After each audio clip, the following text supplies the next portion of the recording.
This is Precalc Lesson 5. Our objective for today is how do you solve age and rate problems. So notice there's two different things there, age and rate. We're going to start off here with the age ones. And we're just going to jump into example 5A1. And it says, 10 years ago, Thomas was twice as old as Patricia. 5 years from now, Thomas will be 10 years older than Patricia. How old are both now? So something we need to remember here is what we're looking for. How old are both of them right now? So that's what we're going to set up our variables to be. So I'm just going to let t equals Thomas's age now. That's supposed to be the word now. And then I'm going to use p to equal Patricia's age now. So notice up here at first it said 10 years ago. So then their age, that would be Thomas minus 10. 10 years ago, Thomas was twice as old as Patricia. So remember, this is also going to be Patricia minus 10. And these are going to equal each other, except for one of them has to be twice as big. Well, notice Thomas's age would be bigger than Patricia's age. So that means I want to take Patricia's age and multiply by 2 to say that Thomas's age is twice as big as that.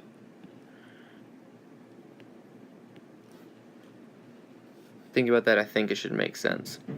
So this gives us one equation with two variables. So that means we need to see if we can come up with a second equation with those same two variables. And thankfully for us, we have a second sentence in this word problem. 5 years from now, Thomas will be 10 years older than Patricia. So again, think about Thomas plus 5, because t is his age now, and then plus 5 would be 5 years from now, will be 10 years older than Patricia. So Patricia's age will be p plus 5. And then again, 10 years older than Patricia. So his age should be Patricia's age plus 10. So now we have two equations with two variables, and we can solve that. Let's go ahead and simplify them down real quick. This is going to be t minus 10 is going to equal to 2p minus 20. It's going to be t plus 5 is equal to p plus 15. Or you could say t is equal to p plus 10 if I subtract 5 there from both sides. And I like to use substitution. You could use an elimination method if you want to do that as well. But I'm just going to go ahead and substitute in. I'm going to use this equation over here on the left. So I'm going to say t, which is actually p plus 10, is equal to 2p minus 20. And I left something out.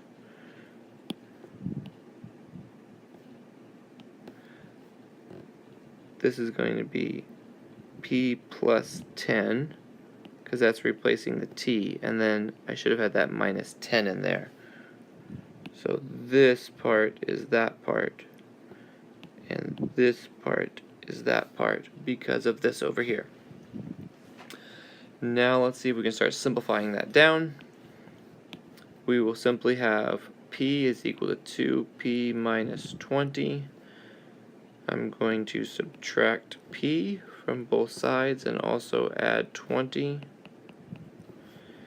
I'm going to do a switcheroo. No, I won't do a switcheroo.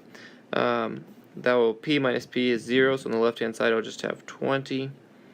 On the right hand side, 2p minus a p will give me p. Negative 20 plus 20 will give me 0. So this gives me half my answer. Patricia is 20 right now. And now I just need to find Thomas's age, so I'm just going to substitute it back in over here. That means Thomas is going to equal to Patricia's age plus 10. So that means Thomas is going to equal to 20 plus 10, which is equal to 30. So to answer, I would say Thomas is 30 and Patricia is 20. And that'd be my answer. Sorry for the sloppiness, you get the idea.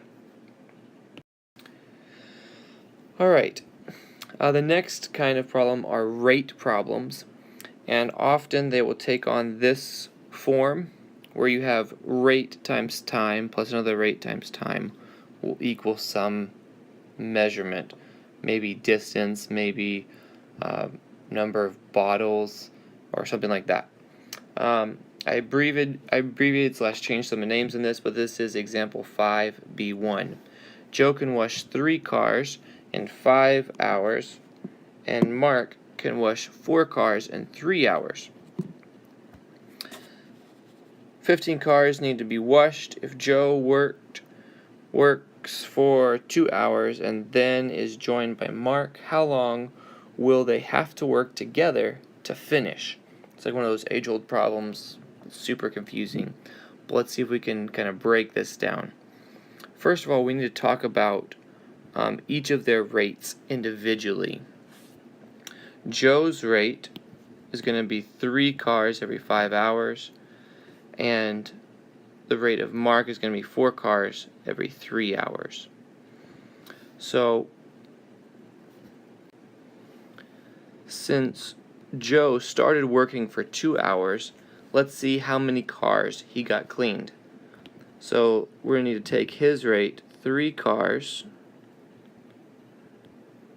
every 5 hours, and then we need to multiply that by how long he cleaned, which in our case is 2 hours. And please write in your units of measure when working with word problems, especially rate word problems, because that is everything. Rate is everything. So we just need to solve this then. Notice our hours will reduce with each other because this is over 1. And we're going to end up with 6 over 5 cars. So hours reduced. So 6 over 5 cars, or 1 1/5 cars. So that means we have 15 cars minus 6 over 5.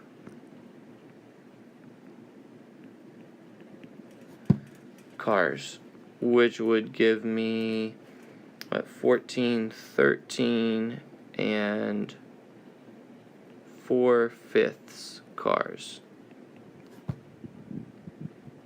that we still need to clean. So now we're going to use this equation up here that we mentioned, that I underlined in red, using their 2 rates, because now we're actually talking about both of their rates together, and this will equal the number of cars we need done.